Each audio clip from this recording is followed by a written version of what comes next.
پناہ مانگتی ہوں اللہ کی شیطان مردود سے۔ شروع اللہ کا نام لے کر جو بڑا مہربان نہایت رحم والا ہے۔ الف لام میم۔ اس میں کچھ شک نہیں کہ اس کتاب کا نازل کیا جانا تمام جہانوں کے پروردگار کی طرف سے ہے۔ کیا یہ لوگ یہ کہتے ہیں کہ پیغمبر نے اس کو از خود بنا لیا ہے؟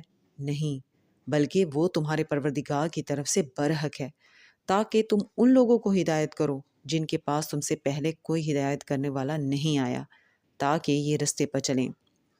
اللہ ہی تو ہے جس نے آسمانوں اور زمین کو اور جو چیزیں ان دونوں میں ہیں سب کو 6 دن میں پیدا کیا، پھر عرش پر جلوہ افروز ہوا۔ اس کے سوا تمہارا نہ کوئی دوست ہے اور نہ سفارش کرنے والا۔ کیا تم نصیحت حاصل نہیں کرتے؟ وہی آسمان سے زمین تک کے ہر کام کا انتظام کرتا ہے، پھر ہر کام ایک روز جس کی مقدار تمہارے شمار کے مطابق 1000 برس ہوگی اس کی طرف رجوع کرے گا۔ اسی شان کا ہے وہ خالق جو پوشیدہ اور ظاہر کا جاننے والا ہے، غالب ہے، بڑا مہربان ہے۔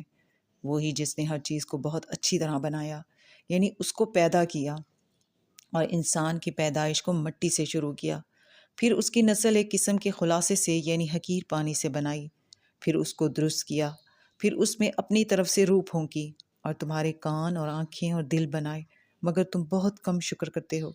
اور کہنے لگے کہ جب ہم زمین میں ملیا میٹ ہو جائیں گے تو کیا اثر نو پیدا ہوں گے؟ حقیقت یہ ہے کہ یہ لوگ اپنے پروردگار کے سامنے جانے ہی کے قائل نہیں۔ کہہ دو کہ موت کا فرشتہ جو تم پر مقرر کیا گیا ہے تمہاری روحیں قبض کر لیتا ہے، پھر تم اپنے پروردگار کی طرف لوٹائے جاؤ گے۔ اور تم تعجب کرو جب دیکھو کہ گنہگار اپنے پروردگار کے سامنے سر جھکائے ہوں گے اور کہیں گے کہ اے ہمارے پروردگار، ہم نے دیکھ لیا اور سن لیا، تو ہم کو دنیا میں واپس بھیج دے کہ نیک عمل کریں، بے شک ہم یقین کرنے والے ہیں۔ اور اگر ہم چاہتے تو ہر شخص کو ہدایت دے دیتے، لیکن میری طرف سے یہ بات قرار پا چکی ہے کہ میں دوزخ کو جنوں اور انسانوں سب سے بھر دوں گا۔ سو اب آگ کے مزے چکھو، اس لیے کہ تم نے اس دن کے آنے کو بھلا رکھا تھا۔ آج ہم نے بھی تمہیں بھلا دیا ہے، اور جو کام تم کرتے تھے ان کی سزا میں ہمیشہ کے عذاب کے مزے چکھتے رہو۔ ہماری آیتوں پر تو وہی لوگ ایمان لاتے ہیں کہ جب ان کو ان کے ذریعے نصیحت کی جاتی ہے تو سجدے میں گر پڑتے ہیں اور اپنے پروردگار کی تعریف کے ساتھ تسبیح کرتے ہیں اور غرور نہیں کرتے۔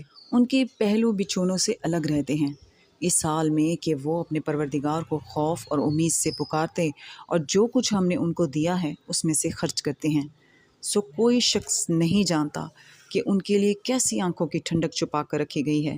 یہ ان اعمال کا صلہ ہے جو وہ کرتے تھے۔ بھلا جو مومن ہو وہ اس شخص کی طرح ہو سکتا ہے جو نافرمان ہو؟ دونوں برابر نہیں ہو سکتے۔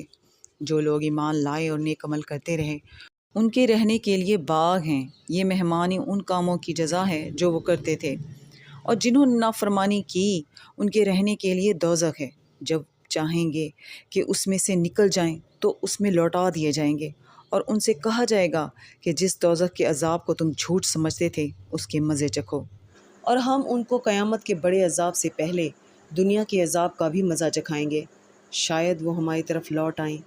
اور اس شخص سے بڑھ کر ظالم کون جس کو اس کے پروردگار کی آیتوں سے نصیحت کی جائے تو وہ ان سے منہ پھیر لے۔ ہم گنہگاروں سے ضرور بدلہ لینے والے ہیں۔ اور ہم نے موسیٰ کو کتاب دی تو تم ان سے ملاقات ہونے سے متعلق شک میں نہ ہونا، اور ہم نے اس کتاب کو بنی اسرائیل کے لیے ذریعہ ہدایت بنایا تھا، اور ان میں سے ہم نے پیشوا بنائے تھے جو ہمارے حکم سے ہدایت کیا کرتے تھے، جب کہ وہ صبر بھی کرتے تھے اور وہ ہماری آیتوں پر یقین رکھتے تھے۔ بلا شبہ تمہارا پروردگار ہی ان میں جن باتوں میں وہ اختلاف کرتے تھے قیامت کے روز فیصلہ کر دے گا۔ کیا ان کو اس امر سے ہدایت نہ ہوئی کہ ہم نے ان سے پہلے بہت سی امتوں کو جن کے رہنے کے مقامات میں یہ لوگ چلتے پھرتے ہیں ہلاک کر دیا؟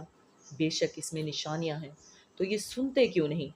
کیا انہوں نے نہیں دیکھا کہ ہم بنجر زمین کی طرف پانی رواں کرتے ہیں، پھر اس سے کھیتی پیدا کرتے ہیں جس میں سے ان کے چوپائے بھی کھاتے ہیں اور یہ خود بھی کھاتے ہیں؟ تو یہ دیکھتے کیوں نہیں؟ اور کہتے ہیں اگر تم سچے ہو تو یہ فیصلہ کب ہوگا؟ کہہ دو کہ فیصلے کے دن کافروں کو ان کا ایمان لانا کچھ بھی فائدہ نہ دے گا اور نہ ان کو مہلت دی جائے گی۔ تو ان سے منہ پھیر لو اور انتظار کرو، یہ بھی انتظار کر رہے ہیں۔ صدق اللہ العظیم۔